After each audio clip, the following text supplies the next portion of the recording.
الله من شرور أنفسنا ومن سيئات أعمالنا من يهده الله فلا مضل له ومن يضلله فلا هادي له وأشهد أن لا إله إلا الله وحده لا شريك له وأشهد أن محمدا عبده ورسوله أما بعد فإن خير الحديث كتاب الله وخير الهدي هدي محمد صلى الله عليه وسلم وشر الأمور محدثاتها وكل محدثة بدعة وكل بدعة ضلالة وكل ضلالة في النار. فأعوذ بالله السميع العليم من الشيطان الرجيم. بسم الله الرحمن الرحيم.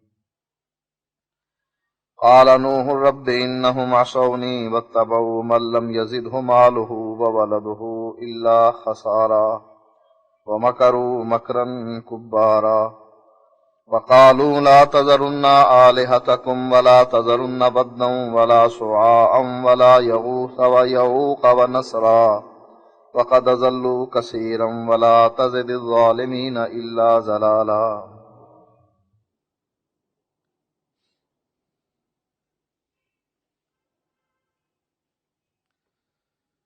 ہم میں سے لوگوں کی اکثریت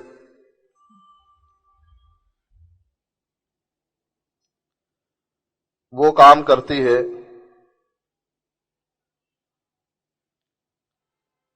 جس کام سے اللہ تعالیٰ کو بہت زیادہ غصہ آتا.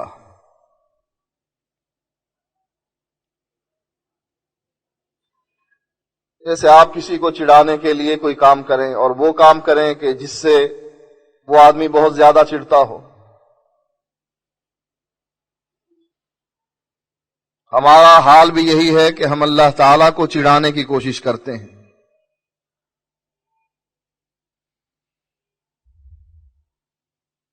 اور اس بات کا اظہار کرتے ہیں کہ جو تجھ سے ہوتا ہے تو بھی کر لے.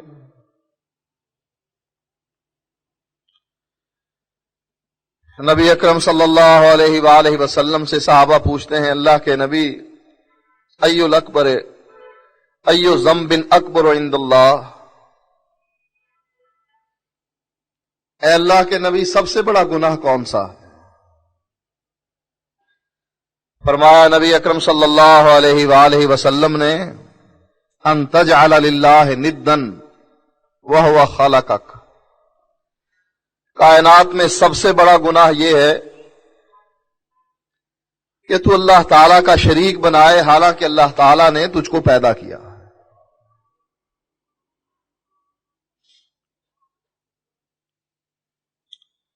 قرآن مجید نے اس بات کی گواہی دی. اللہ فرماتا ہے ان الشرک لظلم عظیم، شرک سب سے بڑا ظلم. فرمایا ان اللہ لا یغفر ان یشرک بہ ویغفر ما دون ذلک لمن یشاء. اللہ کے نبی اس آیت کی وضاحت کرتے ہوئے فرماتے ہیں کہ اللہ یہ بات کہتا ہے، حدیث قدسی ہے، اللہ یہ بات کہتا ہے اے آدم کے بیٹے تو اتنے گناہ لے کر آ جو مٹی کے ذرات سے بڑھ جائیں، پانی کے قطرات سے بڑھ جائیں. اندازہ کیجئے کتنے گناہ ہوں گے وہ. مٹی کا حساب یا پانی کا حساب کوئی کر سکتا ہے؟ فرمایا مٹی کے ذرات سے بھی بڑھ کر تیرے گناہ ہوں، پانی کے قطرات سے بڑھ کر تیرے گناہ ہوں، میں ان سارے گناہوں کو معاف کر دوں گا، لیکن اگر اس میں شرک ہوا تو میں وہ معاف نہیں کروں گا. کتنا شرک ہوا؟ اگر ایک رتی بھی شرک ہوا، رائی کے دانے کے برابر بھی اگر ان گناہوں میں شرک موجود ہوا تو پھر سیدھا جہنمی ہے، پھر معافی کی کوئی گنجائش نہیں. اسی لیے اللہ کے نبی اپنے صحابہ کو عقیدے میں پختہ کیا کرتے تھے اور فرماتے تھے نصیحت کرتے ہوئے اے میرے صحابہ لا تشرک باللہ. غالباً ابو ذر تھے، فرمایا اے ابو ذر لا تشرک باللہ، اللہ کے ساتھ کسی کو شریک نہ کرنا. اس حالت میں ان قتلتا او حرکتا، اگر تیرے جسم کے ٹکڑے ٹکڑے کر دیے جائیں تب بھی اللہ کے ساتھ کسی کو شریک نہ کرنا، اور اگر تجھے زندہ آگ میں جلا دیا جائے تب بھی اللہ کے ساتھ کسی کو شریک نہ کرنا۔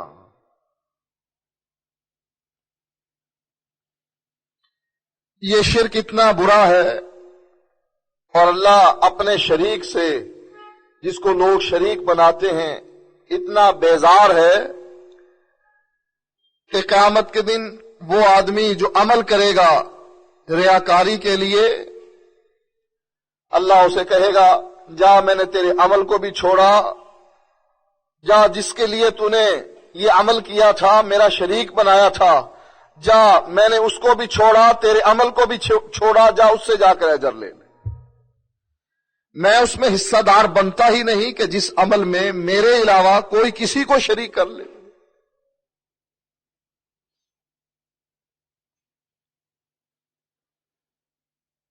آپ کی بیوی سے غلطی ہو جائے، آپ کے کپڑے جل جائیں، آپ کے پیسے گم ہو جائیں،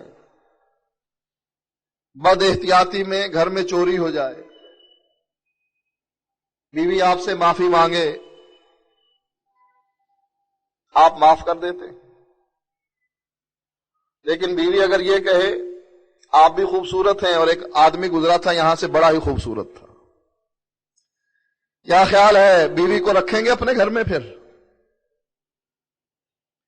اللہ کے نبی فرماتے ہیں واللہ اغیر منا، اللہ ہم سب سے زیادہ غیرت مند ہے۔ آپ کو غیرت آتی ہے کہ آپ کی بیوی کسی اور آدمی کی تعریف کرے خوبصورتی میں،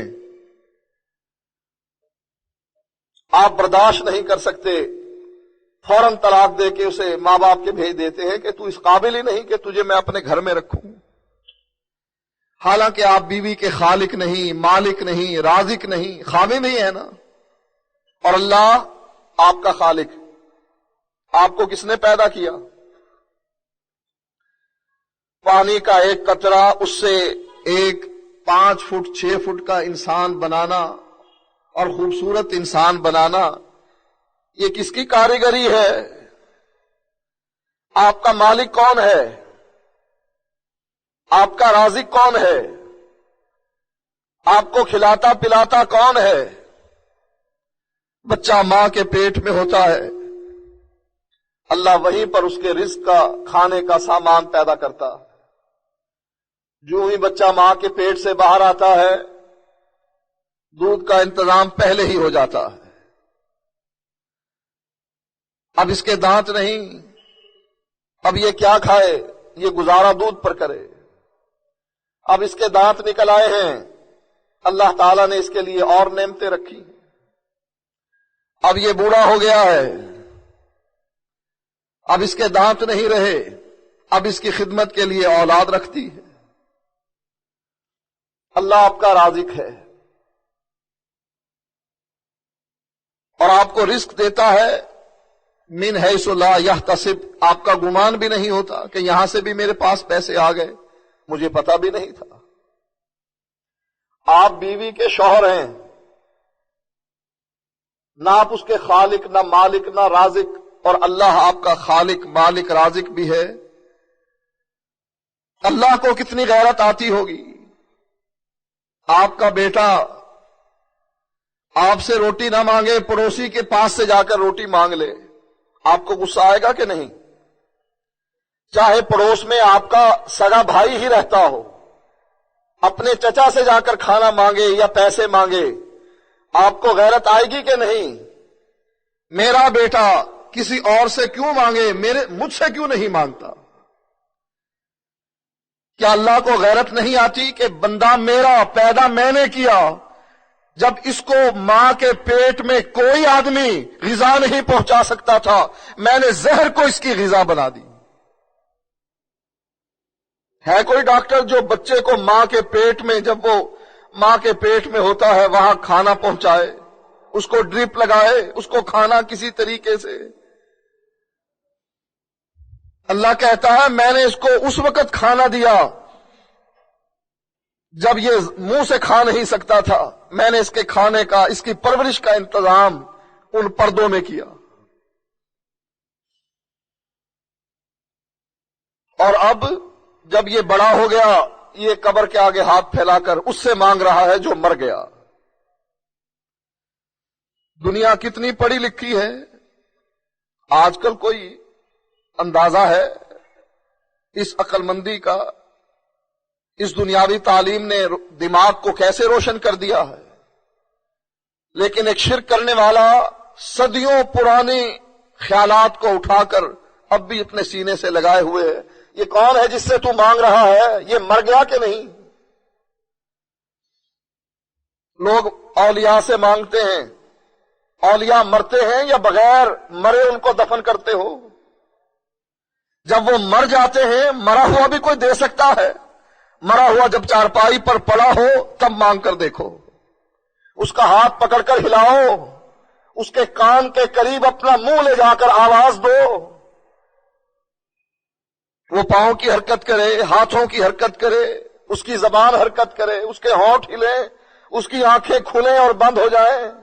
نہ وہ آنکھ کھولنے کے قابل، نہ وہ انگلی اٹھانے کے قابل، نہ اپنی بیٹی کے سر پر ہاتھ رکھنے کے قابل، نہ اپنے رشتہ داروں کو دلاسا دینے کے قابل، لیکن جب وہ منو مٹی کے نیچے دب گیا تو اس کو پوچھ رہا ہے کہ دے دے، دے دے، تو داتا ہے، داتا۔ اللہ کو کتنی غیرت آتی ہوگی کہ بندہ میرا مانگ غیر سے رہا ہے، پیدا میں نے کیا، مانگ غیر سے رہا ہے، روزی میں دیتا رہا، جوان میں نے کیا، مانگ غیر سے رہا ہے، یہ میرے دروازے کو چھوڑتا کیوں ہے؟ کیا میرے پاس خزانوں میں کمی آ گئی؟ سوچیں اگر مانگنا ہی ہے تو اللہ سے کیوں نہ مانگا جائے، غیر سے کیوں مانگا جائے؟ کوئی اس کی منطق، کوئی لاجک تو ہونی چاہیے کہ اس وجہ سے ہم اس سے مانگ رہے ہیں۔ کیا یہ اللہ سے زیادہ سننے والا ہے؟ کیا یہ اللہ سے زیادہ دینے والا ہے؟ کیا اس کے پاس طاقت اللہ سے زیادہ ہے؟ ہم اس کا سہارا کیوں تلاش کرتے ہیں؟ کوئی وجہ تو ہونی چاہیے۔ اللہ آسمان پر بیٹھ کر سیاہ پتھر پر چلنے والے کیڑے کو سیاہ رات میں دیکھتا ہے، اس کی چال کو سنتا ہے۔ اللہ کے لیے یہ نہیں کہ اب اللہ آرام کر رہا ہے اب نہ مانگو۔ کوئی پیر کو ملنے آئے، ولی کو بھئی پیر صاحب آرام کر رہے ہیں، اب وہ ملاقات نہیں کر سکتے، سوئے ہوئے۔ اللہ کے بارے میں کیا کنسپٹ ہے؟ اللہ سویا ہوا ہے، اللہ نیند میں ہے، اللہ اب اونگ رہا ہے، اللہ اب آرام کر رہا ہے۔ اللہ کہتا ہے اے انسان میں تیرے لیے فارغ ہوں، مانگ جب تو مجھ سے مانگتا ہے، کوئی گھڑی میں مقید نہیں کرتا کہ اس گھڑی مانگ میں تجھے دوں گا۔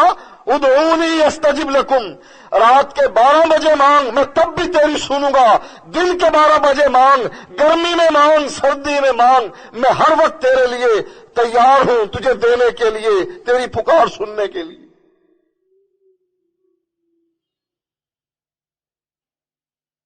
نحن اقرب الیہ من حبل الورید،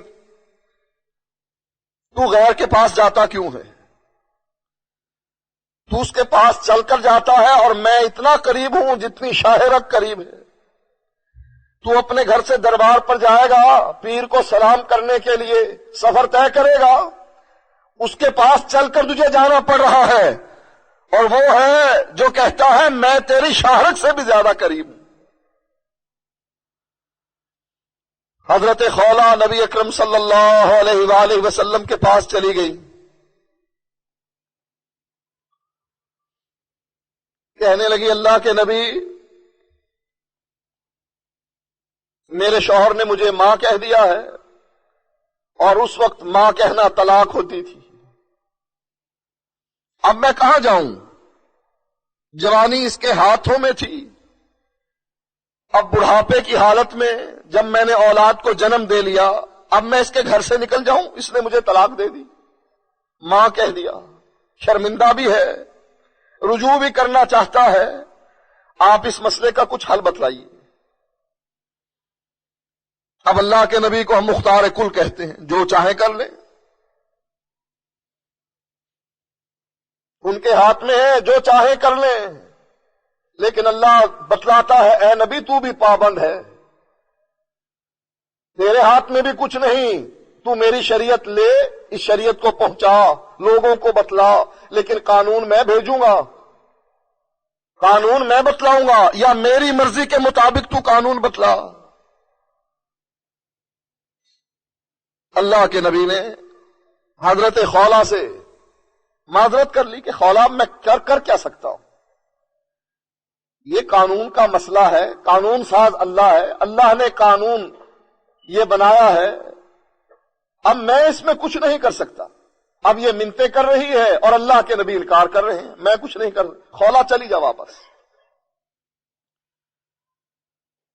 آخر کار خولا، حضرت خولا کہتی ہیں کہ میں نے اللہ کے نبی کو چھوڑا اور ڈائریکٹ فریاد اللہ تعالی سے کی۔ اللہ نے فوراً جبریل کو بھیج دیا، قد سمع اللہ قول التی تجادلک فی زوجہا، اے نبی میں نے سن لی اس عورت کی بات جو اپنے شوہر کے بارے میں تجھ سے جھگڑ رہی تھی اور کہہ رہی تھی کہ میں اب کہاں جاؤں، بڑھاپے کے حالت میں میرا کوئی ٹھکانہ نہیں ہے، میری اب جوانی نہیں ہے کہ کوئی مجھے قبول کر لے۔ اے نبی میں نے بات سن لی اس عورت کی، آج کے بعد میں نے قانون بدل دیا، جو اپنی بیوی کو ماں کہے وہ طلاق نہیں ہے، وہ اس کے گھر میں رہے گی۔ اللہ کہتا ہے میں شاہ رگ سے قریب ہوں، ہر وقت سنتا ہوں۔ جب سارے دروازے بند ہو جائیں، سارے رشتے ٹوٹ جائیں، سہارے ختم ہو جائیں، ایک سہارا اس وقت بھی باقی رہتا ہے کہ اس کی طرف رجوع کیا جائے، ہو سکتا ہے کہ کوئی راہ وہ نکال دے اور جو میرا مسئلہ ہے اس کو حل کر دے۔ اللہ کہتا ہے میں زندہ ہوں، وَتَوَكَّلْ عَلَى الْحَيِّ الَّذِي لَا يَمُوتُ، میں زندہ ہوں، مجھے موت نہیں آئے گی، لیکن جس کو تو پکار رہا ہے اموات غیر احیاء، مر گئے ہیں، اموات مر گئے ہیں، غیر احیاء زندہ نہیں، جس کو تو پکار رہا ہے مر گئے ہیں زندہ نہیں۔ یہ قرآن ہے، کہانی نہیں۔ اموات غیر احیاء، یہ مر گئے ہیں زندہ نہیں ہیں۔ وما یشعرون ایان یبعثون، ان کو تو اپنا بھی علم نہیں ہے کہ ہم کو کب قبریں پھاڑ کر کہا جائے گا نکلو باہر۔ جس کو اپنا علم نہ ہو وہ دوسروں کا کیا علم رکھے گا؟ جو اپنا کچھ نہ کر سکتا ہو وہ دوسروں کو کیا سنوارے گا؟ دیکھو میں حی ہوں، میں قیوم ہوں، لا تأخذہ سنۃ ولا نوم، مجھے نیند نہیں آتی، مجھے اونگ نہیں آتی۔ اللہ اپنا مقابلہ کروا رہا ہے عقیدہ درست کرنے کے لیے مخلوق سے کہ دیکھو ادعونی استجب لکم، میں زندہ بھی ہوں، میں قائم بھی ہوں، مجھ کو پکارو، میں تمہاری پکار کو سنتا ہوں، قبول کرتا ہوں۔ دوسری طرف جن کو تم پکارتے ہو اموات غیر احیاء، وہ مر گئے ہیں، وہ زندہ نہیں ہیں۔ وما یشعرون ایان یبعثون، ان کو یہ بھی پتہ نہیں کہ کب اٹھایا جائے۔ ایک بندہ یہ سارا کچھ سن کر پھر جائے قبر پر اور کہے کہ دے دے، اللہ کو پھر کتنا غصہ آتا ہوگا۔ پھر یہی ہوتا ہے، پھر زلزلے ہی آتے ہیں، پھر زمین ہی پھٹتی ہے، پھر بستیوں کی بستیاں الٹتی ہیں، پھر پوچھنے والا کوئی نہیں، کفن دینے والا کوئی نہیں، دفنانے والا کوئی نہیں، بس ملبے کے نیچے دب گئے، یہی ان کی قبر ہے، نہ کوئی نہلائے نہ کوئی کفنائے۔ آپ نے دیکھا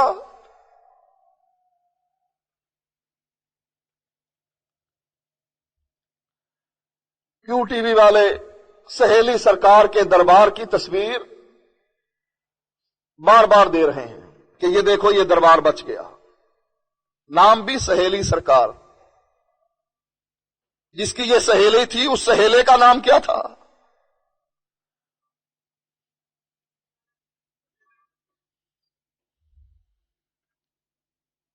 دربار کی تصویر دینے کا کیا معنی؟ اللہ کا گھر گر گیا، مسجدیں گر گئیں، اس کا گھر باقی ہے۔ طاقتور کون؟ اللہ کے۔ یہ بار بار ٹی وی پر اس کی تصویر دربار کی دینے کا کیا معنی ہے؟ دربار اس کا بچ گیا اور 7 مسجدوں کی تصویریں ہیں، مسجدیں گر گئیں۔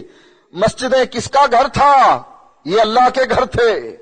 یہ کس کا ہے؟ یہ سہیلی سرکار کا ہے۔ سہیلی سرکار کا گھر ثابت ہے، اللہ کا گھر گر گیا۔ اللہ کمزور ہے، سہیلی سرکار بڑی طاقتور ہے، لہذا اس کو چھوڑ کر، مسجد کو چھوڑ کر دربار میں آؤ، یہاں سجدے کرو، نظر و نیاز چڑھاؤ، اس کو پکارو، یہ تمہاری مدد کرے گا۔ اور اب یہ سہیلی سرکار بھی کتنا بے غیرت تھا، اپنا گھر بچا لیا، لوگوں کے مروا دیے۔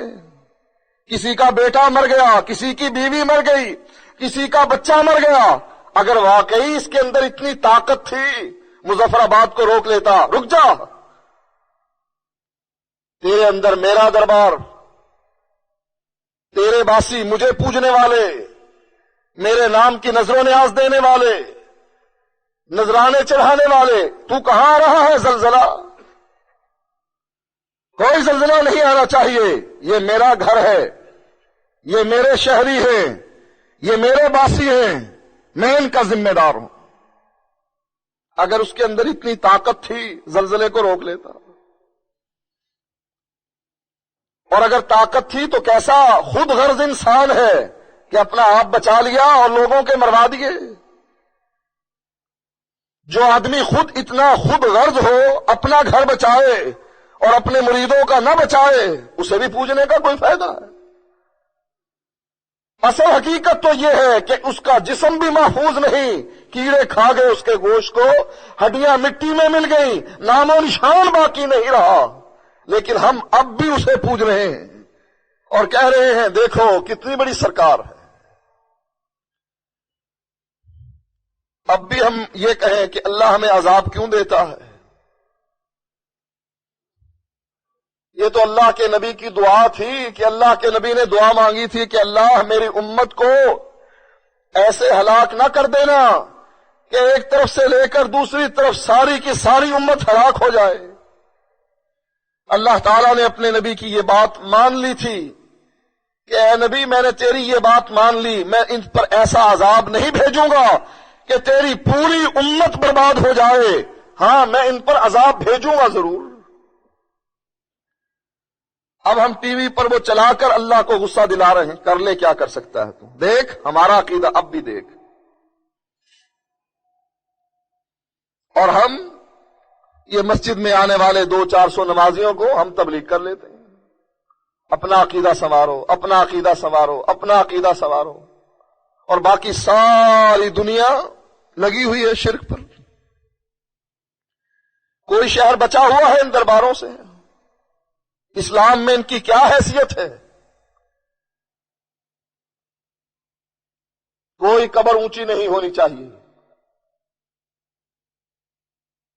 قبر پر کوئی عمارت تعمیر نہیں ہونی چاہیے، قبر پر کوئی مجاور نہیں بیٹھنا چاہیے، قبر پر کوئی روشنی نہیں ہونی چاہیے۔ یہ اسلام کی تعلیمات ہیں۔ اللہ کے نبی نے حضرت علی کو بھیج کر کہ علی جاؤ، جو قبر اونچی نظر آتی ہے برابر کر دو۔ آپ نے لعنت فرمائی یہودیوں اور عیسائیوں پر، لعن اللہ الیہود والنصارى، اللہ لعنت کرے ان یہودیوں پر اور ان عیسائیوں پر، اتخذوا قبور انبیائہم مساجدا، انہوں نے اپنے نبیوں کی قبروں کو سجدہ گاہ بنا لیا۔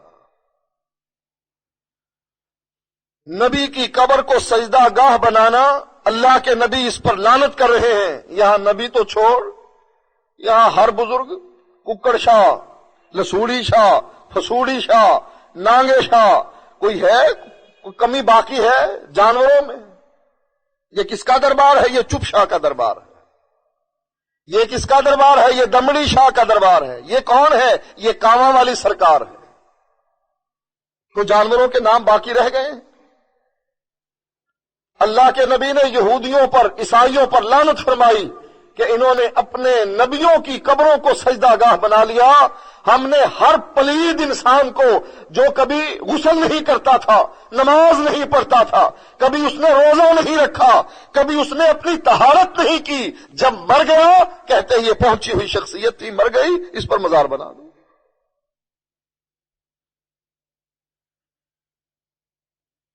ملتان میں ایک بابا بگا ہوا کرتا تھا،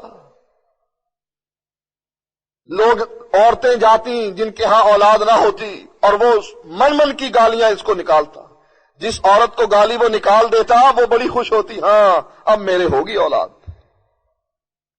غلیظ انسان, منہ سے رالیں ٹپک رہی ہے, سر میں جوئیں پڑی ہوئی ہے اور کپڑے اس کے بدبو آ رہی ہے, قریب نہیں کوئی کھڑا ہو سکتا. قوالی کرنے والے اس کے دربار پر بیٹھے, اس کے سامنے وہ بجا رہے ہارمونیم اور قوالی ہو رہی ہے اور وہ گالیاں نکال رہا ہے اور لوگ ارد گرد کھڑے ہیں اور وہ اولاد بانٹ رہا. اب بھی اللہ کو غصہ نہ آئے, اب بھی تمہاری بستیوں کو تہس نہس نہ کیا جائے, اب بھی تمہارے مکانوں کو زمین بوس نہ کیا جائے, اب بھی تم کہو کہ اللہ ہم پر مہربانی کرے, رحمت بھیجے, ہمیں سزا نہ دے بلکہ ہمیں جزا دے, ہمارے مستقبل سنور جائے, دنیا اور آخرت بہتر ہو جائے. کرتوت ہماری یہ اور امیدیں دیکھو کیسی کر رکھی. نوح علیہ السلام بھی اپنی قوم کو 950 سال تک اسی کام سے روکتے رہے.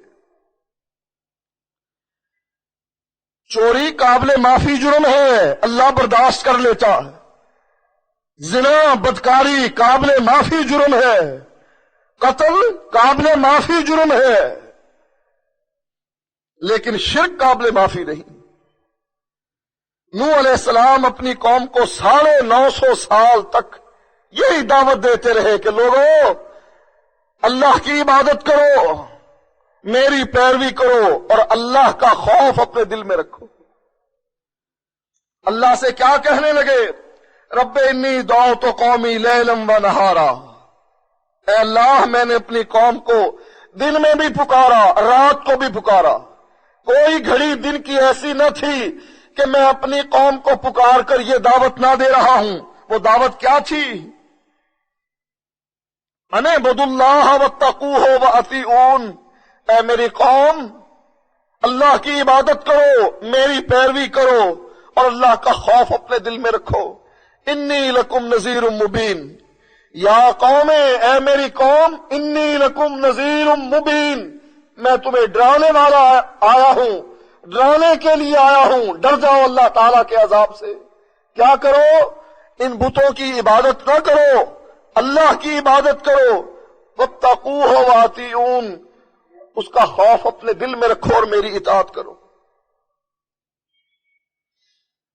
اللہ سے کیا کہنے لگے؟ رب انی دعوت قومی لیلا و نہارا, اے اللہ میں نے اپنی قوم کو دن میں بھی پکارا, رات کو بھی پکارا. فلم یزدہم دعائی الا فرارا, میں نے جوں پکارتا رہا لا الہ الا اللہ, یہ تو میرے دشمن ہوتے رہے, مجھ سے دور بھاگتے رہے. اب ہم کوشش کرتے ہیں, جو جمعے میں آ گئے ہم کوشش کرتے ہیں کہ جمعے میں اللہ کی توحید کی دعوت انہیں سنائیں. جو جمعے میں نہیں آئے ہم پمفلٹ لکھتے ہیں, تقسیم کرتے ہیں مسجدوں سے باہر, یہ اللہ کی توحید کی دعوت ان تک پہنچے. کیسٹس کے ذریعے, سی ڈیز کے ذریعے اللہ کی توحید والی دعوت ہم ان تک پہنچانے کی کوشش کرتے ہیں. لیکن کیا ہو رہا ہے؟ اللہ کا شکر ہے لوگ سنبھل رہے ہیں. آج ایک سے دو سے چار سے 8 دن بدن ترقی ہو رہی ہے, لیکن اس کی رفتار کتنی ہے؟ کیڑی کی چال جیسی. اور دوسری طرف شرک کیسے ہے؟ جیسے ابال ہنڈیا میں آیا ہو. شرک کو پھیلانے کے لیے ساری طاقتیں پیچھے. پچھلے جمعے میں حیدرآباد گیا, عشاء کی نماز کے بعد جب بازار بند ہو گیا وہاں ہمارے ساتھیوں نے جلسہ رکھ لیا,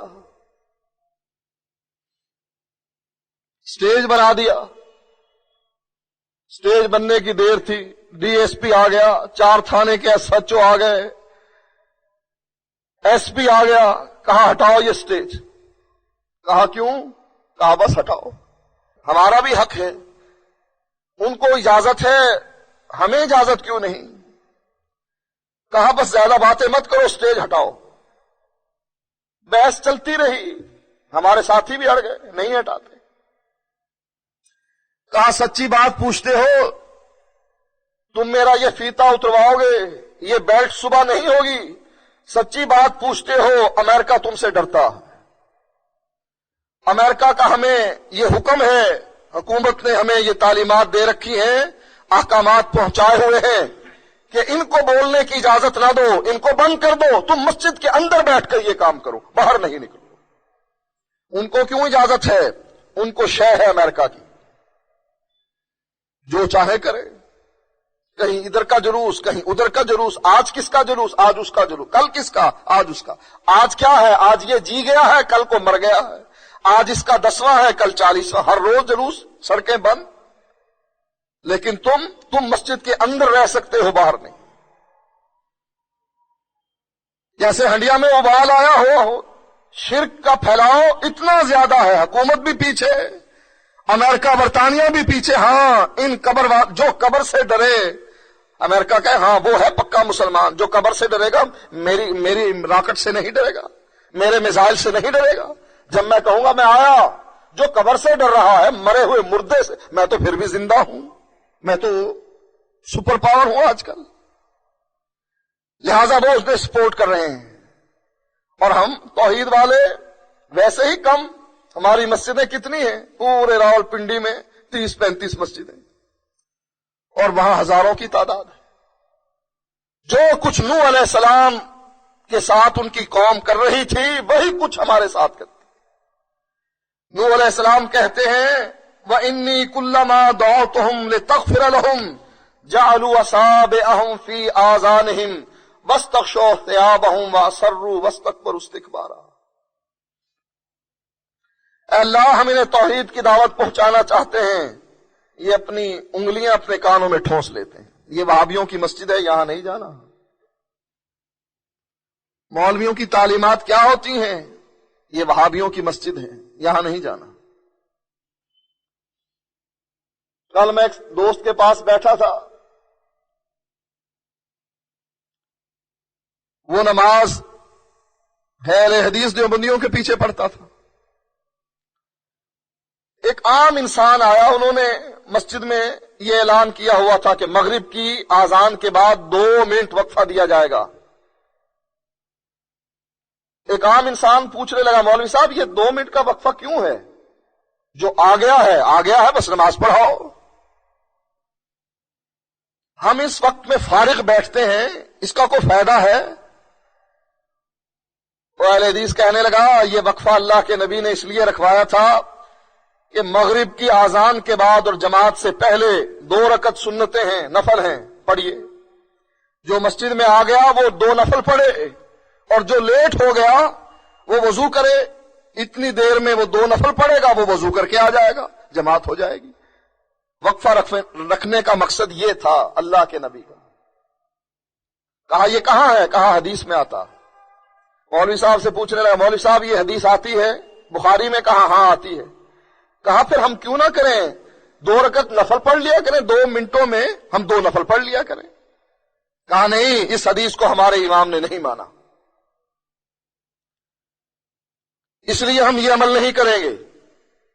کہا بات تو اس کی سمجھ میں آتی ہے کہ یہ وقفہ اس لیے رکھا گیا کہ جو آ گیا وہ 2 نفل پڑھ لے، اور جو لیٹ ہوا وہ اتنے میں وضو کر لے۔ کہا نہیں، چونکہ ہمارے امام نے اس حدیث کو نہیں لیا، ہم اس لیے نہیں لیں گے۔ اور ہمارے ساتھی کہنے لگے نبی کی حدیث پڑھی یا امام پڑھا؟ کہا نکل مسجد سے، تو شرارتی یہاں آ کر فساد چاہتا ہے، فتنہ پیدا کرنا چاہتا ہے، نکل جا ہماری مسجد سے، آئندہ مسجد میں نماز پڑھنے نہ آنا۔ جب بھی توحید کی دعوت دو، نوح علیہ السلام کہتے ہیں کانوں میں انگلیاں دے لیتے ہیں، یہ لا الہ الا اللہ کی پکار نہیں سننی۔ ہمارے مولوی بھی کیا کہتے ہیں، یہ وہابیوں کی مسجد ہے، یہاں نہیں جانا۔ کیوں؟ پتا ہے کہ جو ایک دفعہ یہاں چلا گیا اس کی تو زندگی میں انقلاب آ جائے گا، وہ کہے گا یہ عجیب لوگ ہیں، کہتے ہیں ایک اللہ، اس کے علاوہ کوئی نہیں، کسی کے پاس کچھ بھی نہیں ہے، ساری طاقتیں اللہ کے پاس ہیں، اور پیروی محمد الرسول اللہ صلی اللہ علیہ وسلم کی یہ دو اتنی اعلیٰ چیزیں ہیں کہ کوئی بھی انسان سننے کے بعد کبھی بھی انکار نہیں کر سکتا کہ اس دعوت کو میں نہ مانوں. یہی دعوت تو اسلام کی دعوت ہے. نوح علیہ السلام کہتے ہیں ثم انی دعوتہم جہارا، اے اللہ میں نے بلند آواز سے اپنی پوری آواز نکال کر ثم انی دعوتہم جہارا، بلند آواز سے میں نے یہ تیری دعوت ان تک پہنچائی. ثم انی اعلنت لہم واسررت لہم اسرارا، اے اللہ میں نے چپکے ایک ایک آدمی کو پکڑ کر یہ دعوت پہنچائی. لا الہ الا اللہ، اللہ کے علاوہ کوئی الہ نہیں.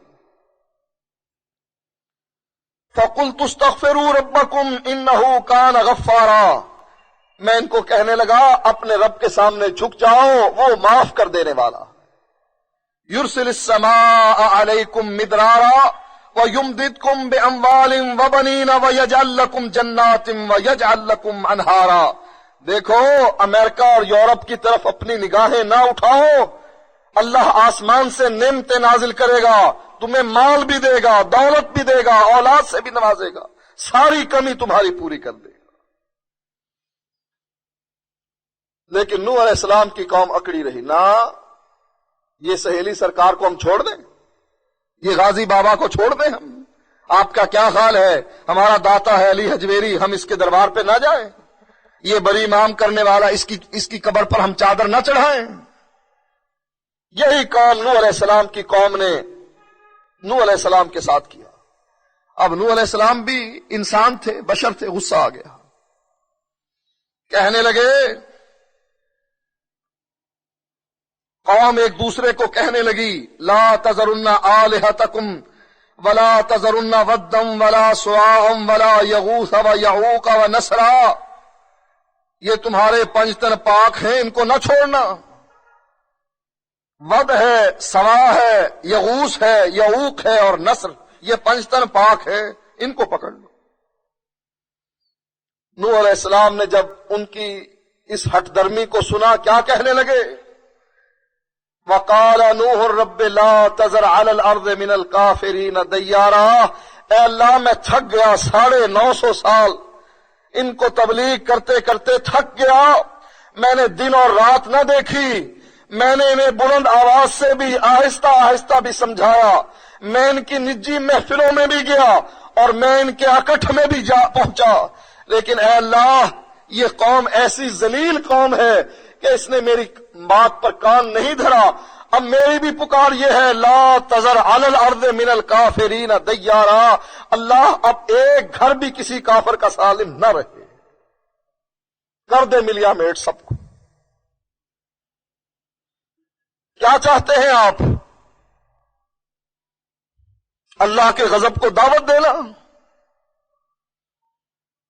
اللہ کو غصے میں لانا چاہتے ہیں کہ اللہ غضبناک ہو، اللہ اپنا عذاب نازل کرے بجائے رحمت کے، اللہ عذاب اپنا نازل کرے، زمین کو حکم دے. یہ زمین اور آسمان جب اللہ نے پیدا کیے، کہا ہے زمین اور آسمان آؤ، چاہے تو خوشی سے آؤ اور چاہے تو نہ خوشی سے آؤ، آنا پڑے گا تمہیں. آؤ میری بات سنو، میرے حکم کا پابند رہنا پڑے گا تمہیں. زمین اور آسمان کہنے لگے اللہ ہم آتے ہیں، خوشی سے آتے ہیں، تو نے ہمیں پیدا کیا، ہم تیرے حکم کا انکار کر سکتے ہیں؟ یہ زمین اللہ کے حکم کا انکار نہیں کرتی، پابند ہے اللہ کے حکم کا. اللہ نے اسی زمین کو کہا تھوڑا سا ہل کے دکھا دے. ابھی وہ تو معاملہ نہیں ہوا جو نوح علیہ السلام کا تھا، رب لا تذر علی الارض من الکافرین دیارا، اللہ ایک گھر بھی باقی نہ بچے. یہ تو اللہ کے نبی کی دعا آپ کو بچا گئی. اللہ نے زمین کو کہا تھوڑا سا ہل کے دکھا دے، لیکن اب بھی ہم زمین کے ہلنے کے بعد بھی، ہم زمین کے پھٹنے کے بعد بھی، ہم دھسنے کے بعد بھی پھر ٹی وی کی سکرین پر سہیلی سرکار کا دربار ٹکا دے اور کہے کہ دیکھو کتنا پہنچا ہوا بزرگ تھا، اس کے دربار کو کچھ نہیں. کئی سینما گھر بچ گئے تو پھر کیا کہا جائے گا؟ شیطان بھی کتنا زبردست تھا. کہ سود کھانے والوں کے گھر بچ گئے، کیا کہا جائے گا؟ سود کھانے والے کتنے زبردست تھے۔ میرے بھائیوں، اپنے عقیدے کو سنوارو، کیوں اللہ کو غضبناک کرتے ہو؟ اللہ تعالی ہمیں محفوظ رکھے اس قسم کے عذاب سے، ورنہ یہ زمین اور آسمان نافرمانی نہیں کرتی اللہ کی۔ اللہ جب چاہے گا ان کو دوبارہ ہلا کر زمین کو پھاڑ دے گا، عمارتیں ساری کی ساری غرق ہو سکتی ہے، لیکن یہ اللہ کے حکم کے تحت۔ اس لیے غصہ نہ دلاؤ اللہ تعالیٰ کو، اس کے سامنے اپنی پیشانی جھکا دو، اپنے ہاتھوں کو پھیلا دو، اپنے جھولیوں کو دراز کر دو، اپنے گناہوں کا اقرار کر لو، اپنی کمزوریوں کا اقرار کر لو، اس بات کا اقرار کر لو کہ اللہ ہم تیرے عذاب کا مقابلہ نہیں کر سکتے ہیں۔ ہم جس طرح کہ ہمارے بڑوں نے کہا کہ ہم ان قدرتی آفات کا ڈٹ کر مقابلہ کریں گے، اللہ ہم تیرے عذاب کا مقابلہ نہیں کر سکتے، ہم کمزور ہیں، ہم بے بس ہیں، ہم بے کس ہیں، اگر تو تھوڑا سا جھٹکا دے ہمارا سب کچھ لٹ جاتا ہے، کچھ بھی باقی نہیں رہتا، اور اگر تو اپنا عذاب لے آئے ہم اس کا ڈٹ کر مقابلہ کیسے کریں گے؟ ہم کمزور انسان، ہمارے گناہوں کو معاف کر دے، ہم سے راضی ہو جا، ہماری غلطیوں پر پردہ ڈال دے، ہمارے گناہوں کو معاف کر کے ہمیں جنت میں داخل کر دے۔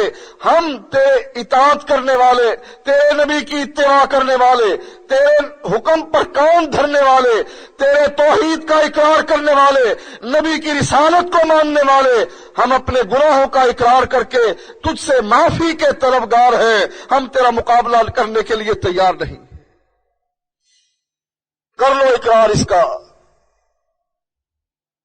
قیامت کے قریب اس قسم کے کام اللہ کرے گا۔ کر لو اقرار اس کا، کر لو اپنے عقیدے کو درست، کم از کم یہاں آنے والے اپنے عقیدے کو ضرور درست کر لیں، ورنہ قیامت کے دن بچاؤ کا کوئی راستہ نہیں۔ یہ نہیں کہہ سکیں گے اللہ ہمیں پتہ ہی نہیں لگا کہ عقیدہ ہے کیا۔ ہماری دعوت ہمیشہ اس سٹیج سے یہی ہوتی ہے، اللہ اور اس کا رسول، اللہ اور اس کا رسول، قرآن حدیث، قرآن حدیث۔ تو تیسری بات آپ نے سنی کہ فلاں بابا ہے نانگے شاہ، اس کو پکڑ لو، کیسی اعلیٰ دعوت ہے۔ اور مجھے پتا نہیں لوگ اس دعوت کو سننے کے بعد بھی بعض لوگ ڈگمگاتے رہتے ہیں، میں رفع الیدین کروں یا نہ کروں، لوگ کیا کہیں گے، تو بھی وہابی ہو گیا، میں آمین کہوں یا نہ کہوں، میں درباروں پر جاؤں یا نہ جاؤں، میں بھی ختم دوں یا نہ دوں، میں تیجا دسواں کروں۔ بعض لوگ ان کے دل میں شک رہتا ہے، ڈگمگاتے رہتے ہیں قدم ان کے۔ کب سدھرو گے؟ جب تمہیں اٹھانے والے آ جائیں گے اپنے کندھوں پر، جب تمہیں نہلانے والے آ جائیں گے، جب تمہیں کفنانے والے آ جائیں گے، پھر سدھرو گے، کوئی موقع نہیں ہوگا۔ ہماری دعوت لبیک کہو، اس دعوت پر لبیک کہو، یہ دعوت کوئی معمولی دعوت نہیں، انبیاء کی خالص سچی دعوت، اور ایسی سچی دعوت آپ کو کسی مسجد میں نہیں ملے گی۔ ڈھونڈ لیں، پھر لیں، چلے جائیں، کوئی کسی کو شریک کرے گا، کوئی کسی کو شریک کرے گا۔